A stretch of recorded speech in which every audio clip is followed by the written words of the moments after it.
So this is a film I'd never heard of before, and I'd only heard about it recently because this person recommended it in the comment section.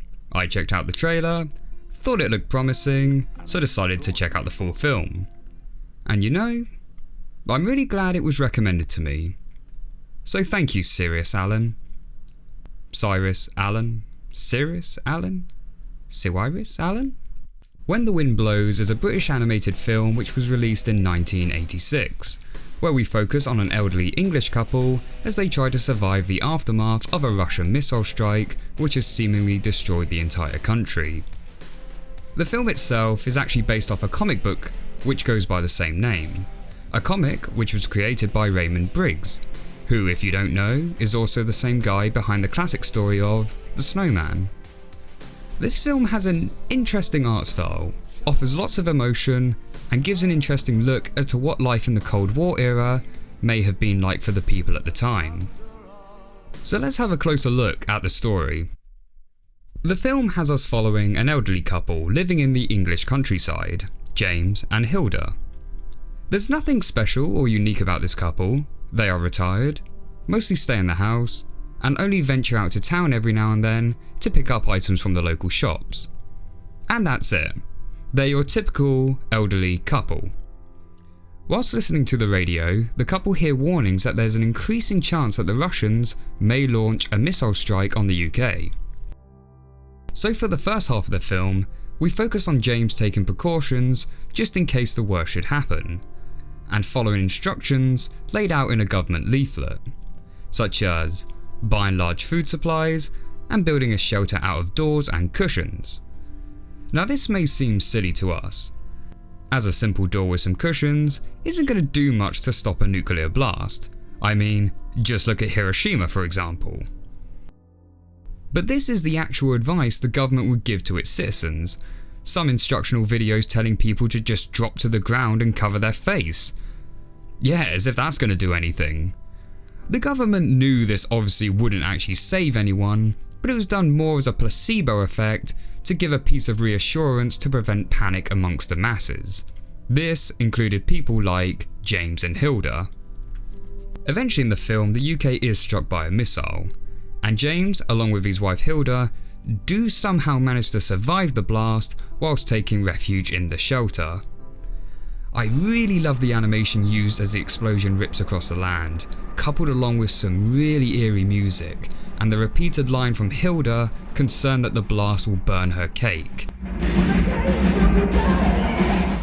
as we see the rest of the world disintegrating around them. Dark humour at its finest. Now for the second half of the film, we watch as the elderly couple do their best to survive in the now nuclear wasteland that is the United Kingdom. This is where things begin to get darker and more emotional.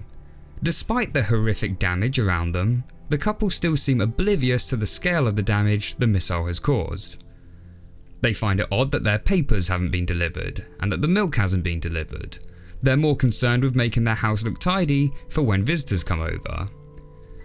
And when they begin to suffer radiation sickness, they put it down to shock. The final scenes in this film are tough. You know the couple aren't going to make it, despite their determination to maintain normality, and you see them grow weaker and weaker, scene by scene. Really does start to make it feel like someone is cutting onions nearby.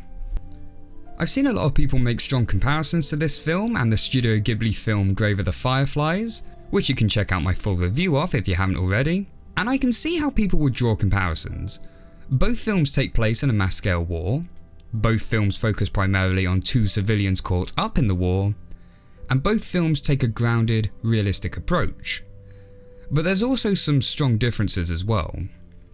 First up, Grave of the Fireflies is looking back at the Second World War and giving a neutral snapshot into the lives of the civilians during the conflict, whereas this film is taking place in a fictional event and is trying to push the message much harder that war is bad and we shouldn't let it happen. Let me explain.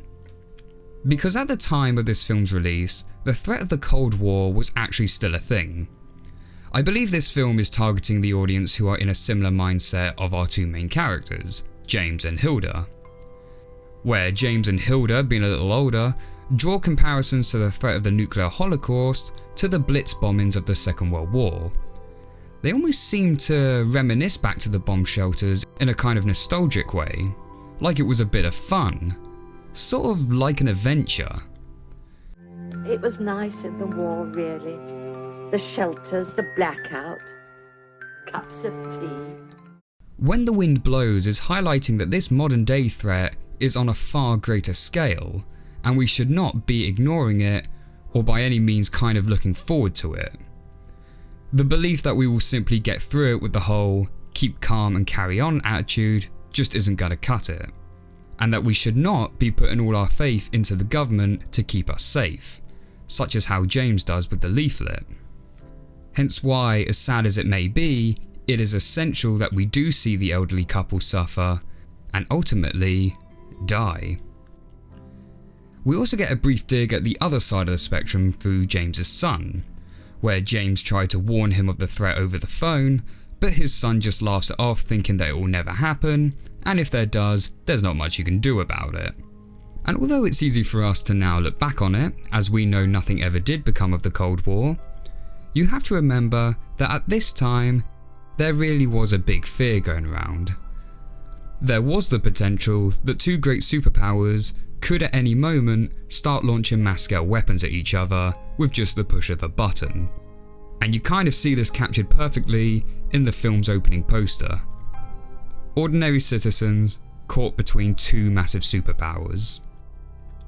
This film isn't perfect, however, and there are a couple of negatives I'd like to mention. The first is that the opening seems really odd and out of place compared to the rest of the film. It just abruptly starts with live action military vehicles with this very 80s style rock track playing over the top. It's not a bad song by any stretch of the means, in fact it's sung by the legendary David Bowie. But it just doesn't match the style of the rest of the film. Kind of feels like how some kids films will just slap on a pop track at the end. Out of place and almost forced. There was also an odd moment about halfway through the film where the radio announces that the missile strike is inbound, and suddenly James comes out with this line. Come back, you stupid bitch, and get in the shelter! Help! It just comes out of nowhere and feels so out of character. Considering throughout the rest of the film he's always avoided any sort of harsh language, constantly saying stuff like and even getting told off by his wife for using the B word, which in this case was blimey. It just didn't seem a sort of thing that he would suddenly come out and say. You stupid bitch, you stupid bitch, you stupid bitch. I know it could be argued that in a panic situation, people tend to drop their morals, but even if we drop the language aspect of this, it still seemed heavily out of character for him to talk to his wife like that. And the final point isn't really a negative for me, but I know it might be for some people. And that is that the pacing can feel incredibly slow at times, especially in the first half. Although the total runtime is only around 50 minutes, the entire film is just focusing on these two characters in just their house, having very casual conversations with no real action or narrative being developed. Me personally, I quite like this subtle style, and I feel it makes the characters more real and relatable, but I know this won't be for everyone, so it's just fair warning on that part. And let's quickly talk about the animation as well. The animation for this film is an interesting one. For the characters you have your traditional hand-drawn animation style with painted cells, but for the house and some of its furniture you have this real-life objects which are stop-motion animated, and for the outside sky you actually have live-action clouds. It gives the film an interesting art style, kind of reminding me of the hybrid animation used in the Courage the Cowardly Dog series. But at times, I don't think it's utilised so well, such as when the characters are interacting with the live action props, the stop motion doesn't always line up with the hand-drawn animation. Mostly because the stop motion has far fewer frames, and can make the characters not feel like they're a part of the world they are living in. In conclusion, I would overall recommend this film as a watch. It has a simple plot, with simple characters, but they're charming to watch, and even manages to throw in some good humour every now and then. At intervals, stimulate group activities. Don't you dare start stimulating, James. I'm not in the mood. Yes, the pacing will feel slow to some, but having that slow build up at the beginning allows us to get into the lives of our characters, and ultimately leads to a big emotional payoff towards the end. The very end animation style, though not perfect, does offer for some interesting visuals, and the soundtrack that plays at the start and finish will definitely be sticking in your head afterwards. I say, if you've got an hour to spare, give this film a watch. It will offer you a different kind of story and a lot of emotion. And if it doesn't, well, it's not the end of the world.